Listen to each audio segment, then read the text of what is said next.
What's up, fight fans? This is Kurt DeVille with Counterpunch Boxing News, and I have some new news concerning Anthony Joshua.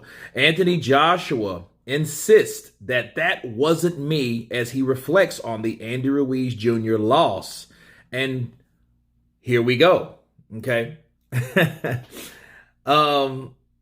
unified heavyweight champion made no excuses in the immediate aftermath after his first career loss in 2019 and went on to regain his titles in their rematch 6 months later. Okay, AJ did say he felt Ruiz Jr. benefited from a lucky punch sent by the gods in an interview which took place between the two fights, but never put any support behind claims from the fans who said that he was not himself in the ring that night. Some observers looked at Joshua on his ring walk and insisted they noticed differences in him before the first bell. The Brit dismissed this talk until now. Joshua simply told JD Sports, "The first Ruiz fight, I know that wasn't me. You can see in the ring walk and me standing in the ring, that wasn't me."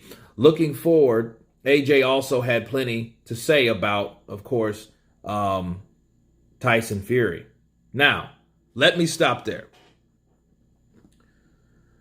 Let me counterpunch first of all. Let's go back on that date. Let's start at the beginning, the punch from the gods. Okay? I don't think that was a punch from the gods. Okay? A lucky punch. That was not a lucky punch. That was a perfectly planned punch. Okay? Anthony Joshua, he threw a right hand, landed. Okay, let me go bit by bit. Joshua came in, bogarted himself in, threw a right uppercut, landed partially with a right uppercut, followed with a left hook. Took Andy down for the first time in his career. That triggered and that spiked the interest, the adrenaline of Anthony Joshua to get Andy Ruiz out of there. Okay, the first two rounds were okay. You know, they were so-so. Andy Ruiz was throwing more punches. I think he was busier.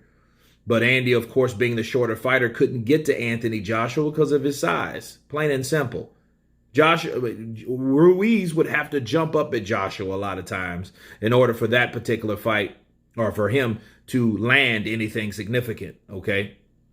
Now, Andy Ruiz gets back up. Joshua comes over immediately. Throws and lands a hard right hand, right? Sweat flew from Andy Ruiz like no other fighter has ever been punched, right? That sweat flung off him, right? That sweat was flying. Now, he threw and landed the right hand.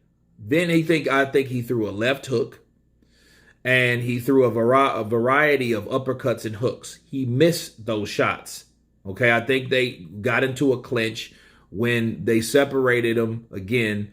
Joshua went for that same right hand, okay, and he leaned into it with great force. Ruiz rolled with it, okay? He rolled with the punch. Then at this point, Anthony Joshua is in mid-range, range of Andy Ruiz's punches. He threw punches.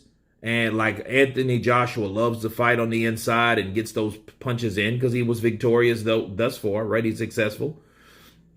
But he missed every damn punch. They grazed over the top of the head. Andy Ruiz was showing that dynamic head movement, and he was also showing that, hey, I'm not hurt like you think I am. Then all of a sudden, after the rights and the lefts dipping and slipping, boom, comes a left hook. It hits him like in the temple, like right above the ear area, right in front of the ear area, okay? That's where your temple area is. If you can feel a blood flow right there. That's a pressure point.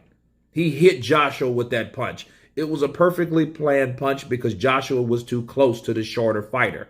That's what happens when you give up your damn height, okay? So that was not a lucky punch sent by the gods. It wasn't.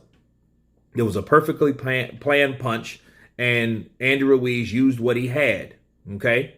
And he had the faster hands anyway, and he's a hooker. And like I told you guys before then, be careful of the guy's hooks. Go back and research my fight study between Anthony Joshua and Andy Ruiz 1. Okay? Those are dangers in that. I watched this kid fight. This guy can fight. It ain't like he's a piece of shit in there that he probably looked like a garbage man, but he didn't fight like one. Okay, so he was great. He had a great deception about this guy, and smiling and grinning and everything. He just had 2 or 3 Snicker bars. He was cool, calm, collective, happy to get the opportunity and ready to pounce. And he pounced on Joshua. He did not let off of Joshua. He dropped Joshua again the same round. Joshua was obviously hurt from that left hook. And on top of that, he was out of gas. Okay? Now, for him to say, oh, well, that wasn't me that night, people could see the ring walk, that's bullshit. Why? Because we knew whatever was going on with Joshua, he's already said that, hey, I'm not going to talk about it right now. I'm going to write a book and explain to it later, which is a smart move. But, I mean, this is no secret, though. Okay? Because if something was wrong with Joshua, and I've said this many times, he shouldn't have been there. Okay? His primary fighter fell through. The second fighter fell through. The third fell through. Andy Ruiz was probably the 4th stand-in fighter for Anthony Joshua. So if he felt, hey, you know what? Something's ain't even right about this whole thing. Let's just cancel. We can do it again in July. Okay, they should have done it then, but they put a lot of money into it. Jarrell fucked everybody over. Ortiz got shitted on by his own management company. Adam Kalnaki, he fell through. Dillian White didn't have enough time. And there was Andy, right?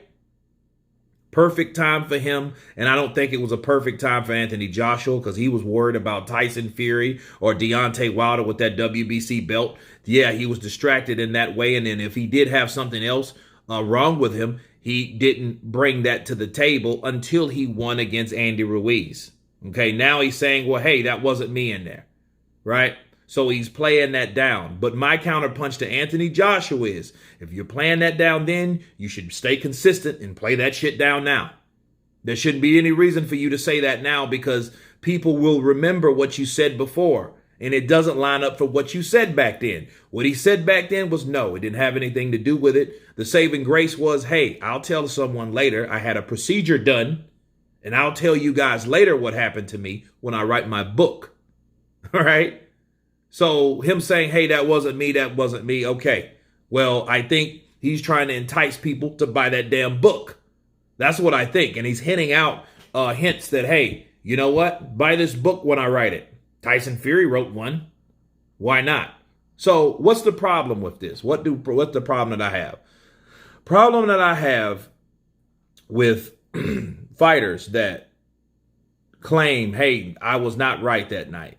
Okay, well, he didn't look right that night. He didn't. He looked like a lot of people said he had a panic attack and all this, that, and the other, but the way it was illustrated and edited that video, of that night, he looked fine.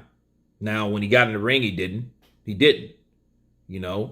People thought he had a concussion, and then in fact, people said he had a concussion. So we have to bring that up. It was people outside of the camp of Joshua that was saying, hey, it's rumors that, hey, Joey DeWaco gave this man a concussion. You guys remember that? Okay, so it's like this. He didn't want to end up being the excuse guy, so don't be the excuse guy now. Counterpunch. Wait till the book to come out, sell that thing. But I think he's doing that now just to have a selling point. This is a pre-seller. Because if he gets the Tyson Fury fight and beats Tyson Fury, I guarantee you he's going to start on that damn book. Counterpunch. But I think that's what it is with Anthony Joshua. But for him to say that now, people are only going to look at another heavyweight. Listen to me, people. Another heavyweight making up excuses about his loss, even though that shit's been almost 2 years ago. But we, as fans, okay, are tired of fighters talking about excuses. We've heard millions of them from Team Wilder. So to hear this from Anthony Joshua, no, this is not tasteful. He should keep it to himself until he writes his book. But yeah, that was him in the ring, regardless of the condition he was in. And if he wasn't ready to fight or fit to fight, he shouldn't have had his ass in there in the first place. That's my counterpunch on this. You guys tell me what you think of Anthony Joshua saying that was not him against Andy Ruiz in the first fight. Of course, please subscribe. And you guys been Counterpunch. Peace.